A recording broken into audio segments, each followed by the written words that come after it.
So at the Sun, for example, there was a lot of, oh, you know, Dan, I think we just need to stop these columns about lockdown. You know, we're getting a lot of money. We're getting a lot of money in for these front page wraparounds. Are people really interested in this? Go easy on Boris Johnson. Come on. You know, we support Boris. We've got to get him through this. So by the end of 2020, I guess if you could use the word radicalized, by that point I was well and truly radicalized, totally disillusioned with the Sun, the Murdoch empire, I couldn't believe, look, where we are today, so much of it is because of the terrible decisions that were made in 2020. There's just no question. We live in a different world. Dan Wootton is a gloriously liberating voice in the new independent media. He first came to prominence in about 2007 when he joined the News of the World. But I suppose he probably cut his teeth with The Sun, where he progressed to executive editor. The man has one hell of an instinct for a story. He's worked for ITV, Mail Online, and Talk Radio. He presented his own show on GB News, where somebody else landed him in trouble. Consequently, he parted company with the channel. This was the absolute making of him. Why? Because he started Dan Wootton Outspoken.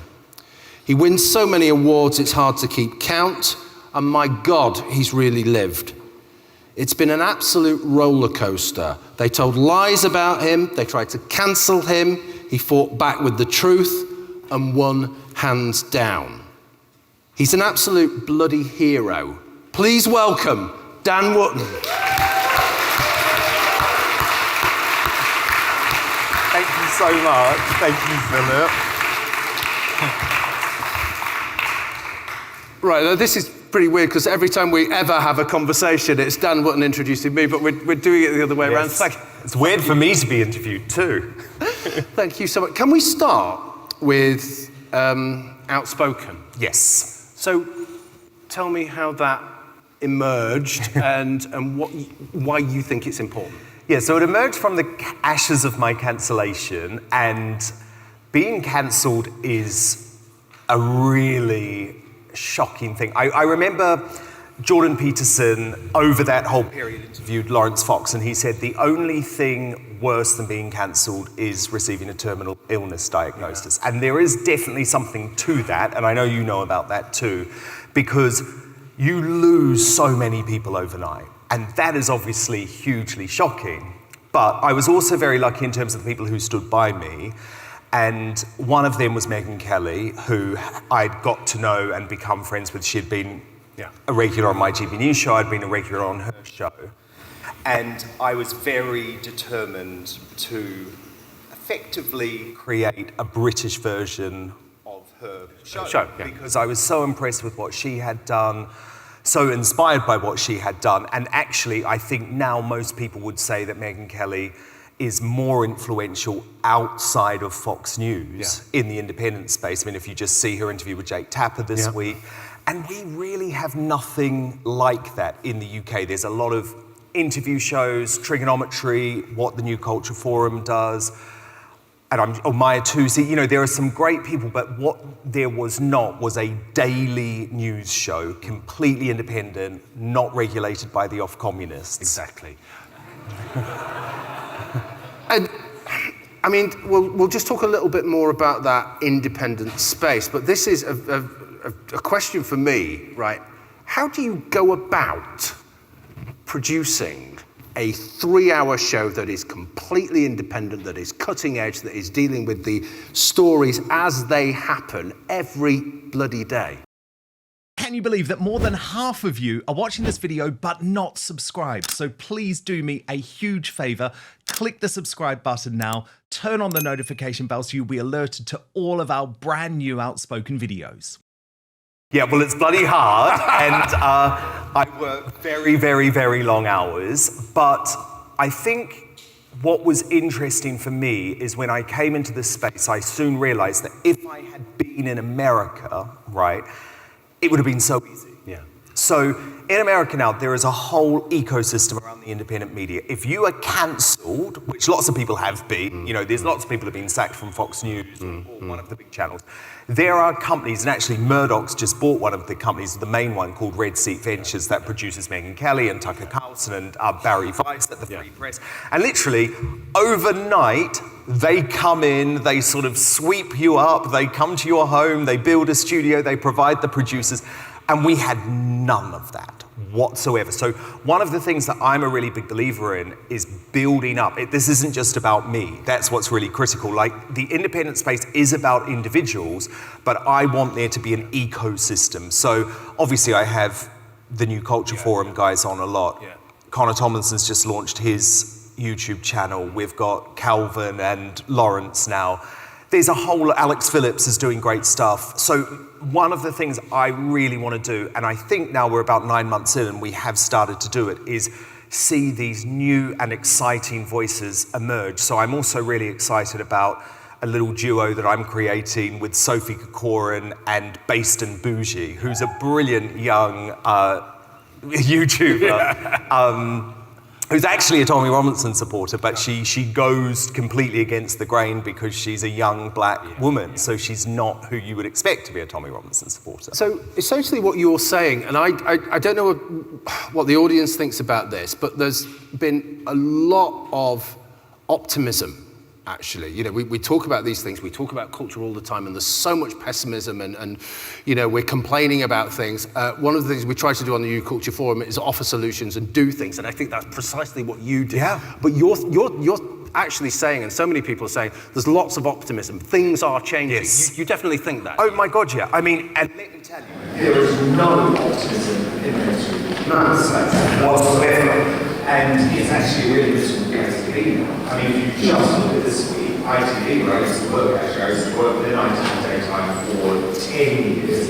It was very culturally dominant. And actually, I loved it when I was there because it was it was the channel of the working classes. Yes. And I thought that was an amazing thing. But it went woke. It's now going broke. Not just because of that, but also because obviously the technological changes that are happening. And they've just decimated their lineup this week. And obviously, you could say, well, it's sad, all of these people losing their jobs. I don't view it that way. I think we, the people, are making calls about what we want to watch. Thankfully, YouTube, which is now the most important broadcaster in the world, bar none, has, thanks to Donald Trump, decided to embrace free speech.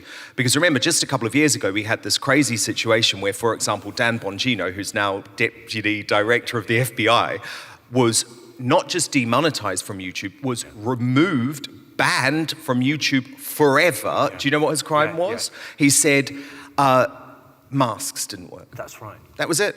That was it. It wasn't even about vaccines or about election denialism or January the 6th. He literally questioned the efficacy of masks, and he was given a lifetime ban from YouTube. So don't get me wrong, there are still huge challenges because I'm operating in this big tech space where it's like, well, is that going to change again?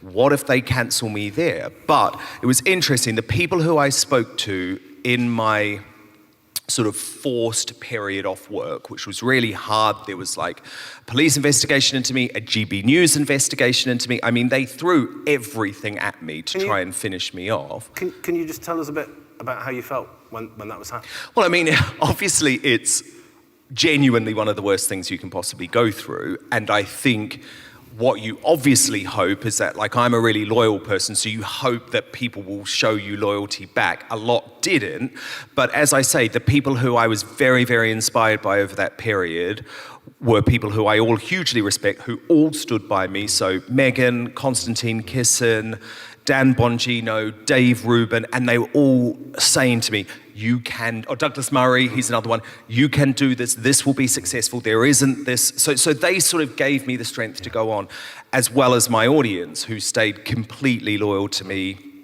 throughout, even though I wasn't allowed to say anything. So I think now for me, I'm very excited about what's happened with Outspoken, but it's about creating something bigger. But first, this episode of Outspoken is brought to you by Manscaped, the global leader in men's lifestyle and grooming. And I'm very excited to say the heat has officially arrived overseas. The Lawnmower 5.0 Ultra in the white hot special edition colorway from Manscaped, now available across the UK, Europe, and Australia too. Now, this is the same trimmer trusted by millions of men down below, now with a clean white and gold finish that looks just as smooth as it shaves. And it isn't just a pretty face. The Lawnmower 5.0 Ultra is built to handle your most sensitive areas with care, helping reduce the risk of nicks, cuts, and irritation where it matters most. So whether you're cleaning things up for a date, a trip, or just to feel a bit more put together, the white hot trimmer makes below the waist grooming a whole lot smoother, literally. Join over 12 million men worldwide who trust Manscaped. Use the code Outspoken for 15% off your entire order at manscaped.com. And let me tell you, the ladies in the Outspoken audience would really do well as using this as a fail-safe gift for your boyfriend, your husband, your son, your brother, your hard-to-buy-for best mate, because the blades are designed to glide over the skin with less tug and pull, helping the bloke in your life avoid the usual redness or irritation that comes with low-quality groomers. It's simple, it's effective, it doesn't require a whole routine. Just pick it up, clean up, and move on. Whether you're using it in the shower, on the glow, or standing over the sink before a night out, the White Hot 5.0 Ultra fits into your day without getting in the way. Plus, the white and gold design actually looks so good, I don't think you'd want to be hiding this away in the bottom drawer, right? White hot looks, smooth results. The White Hot 5.0 Ultra brings the heat without cooking your skin.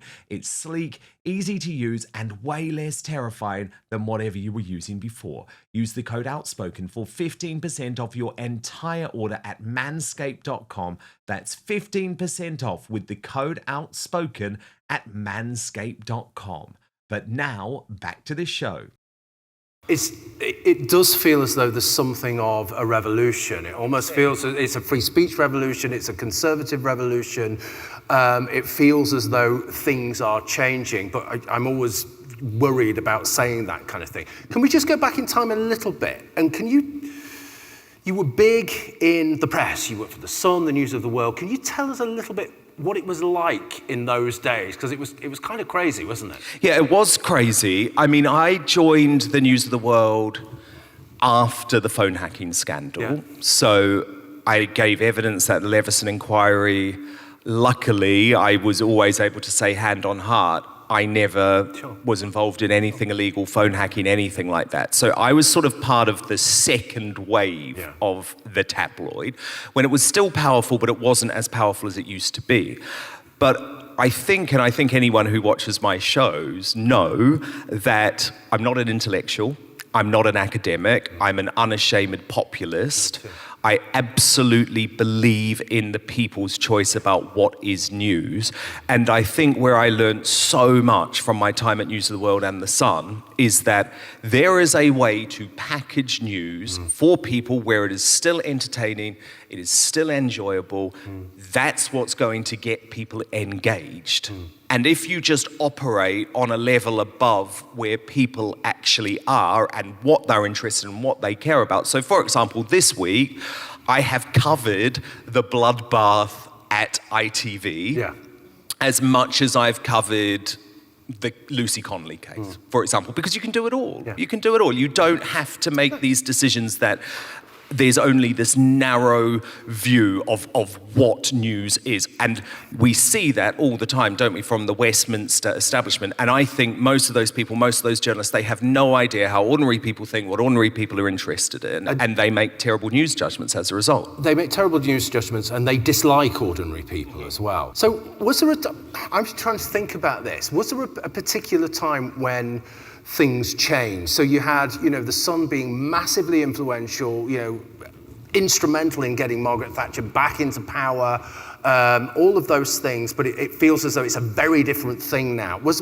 there a time when that power changed and the culture changed. I'm thinking about things like Brexit, I'm thinking about things like lockdown. Was there a particular time for you where you thought, hang on, it's different now. We desperately need this independent voice because we're living in a different world? 100%. I mean, I was actually super proud of The Sun over Brexit. Yeah. The Sun was incredible over that period. Tony Gallagher was the editor at the time. He's now the editor of The Times, but he was a massive Brexiteer. I think The Sun did a lot to we know how close it was, right? Yeah. And The Sun had that famous front page of the red line, and it was a red line that went down from the top to the bottom of the front page, and it was about immigration. And so I was very proud to be at The Sun and to be executive editor of The Sun over Brexit. Where it changed for me was COVID. Yeah. So it was a bit of a crazy experience because I'd just taken on the drive time show on Talk Radio. I'd replaced Damon Holmes, and I started in February 2020. And obviously, I mean, crazy. And I remember starting the first few days, I'm like, oh, what's this COVID thing? Not that interested in that. It's not of much interest to me. Yeah, whatever. We'll keep doing our, whatever we were doing at the time, debates over Brexit or whatever. But obviously, by March 2020, it was an absolutely dominating story. And for me, I look back, I mean, it was fated, I guess, but I felt so lucky to have that platform. Talk radio was genuinely brilliant over COVID. So Julie Hartley-Brewer was doing breakfast, Mike Graham was doing the 10 a.m. show, I was on Drive, there was Ian Collins, James Whale, and on the whole, we were the only mainstream media establishment that was truly anti-lockdown, right? And every single day, I was able to have that conversation for 3 hours a day. So it was a game-changing moment of my career, but also because I was able to see from inside the mainstream media just how corrupted it was. So at The Sun, for example, there was a lot of, Dan, I think we just need to stop these columns about lockdown. We're getting a lot of money. We're getting a lot of money in for these front page wraparounds. Are people really interested in this? Go easy on Boris Johnson. Come on. We support Boris. We've got to get him through this. So by the end of 2020, I guess if you could use the word radicalized, by that point, I was well and truly radicalized, totally disillusioned with The Sun, the Murdoch empire, I couldn't believe, look, where we are today, so much of it is because of the terrible decisions that were made in 2020. There's just no question. We live in a different world. 100%. And for me, it was like there was only one topic of conversation, and it was later that year when, through a chance, very random encounter with Amal Rajan at the BBC, which is very unexpected, who put me in touch with Andrew Neil, who put me in touch with the CEO of GB News, and I was just all in from the start. I was all in. There was no doubt in my mind that we needed a media revolution. And it was because of look, Brexit was bad. Brexit was really bad. But I was very content with where I was over Brexit because The Sun and Talk Radio were massively Brexit outlets.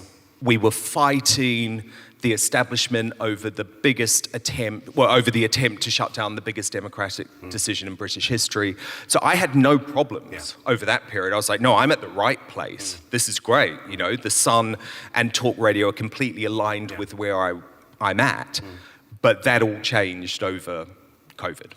Thank you so much for watching Dan Wootton Outspoken. Please click on my face just to the bottom left to subscribe to this brand new independent news source and turn on the notification bell so you'll be alerted to our brand new live shows, uncancelled interviews, and special royal episodes. Outspoken is also now available as a podcast, so you can listen to the show every weekday on the go, wherever you are.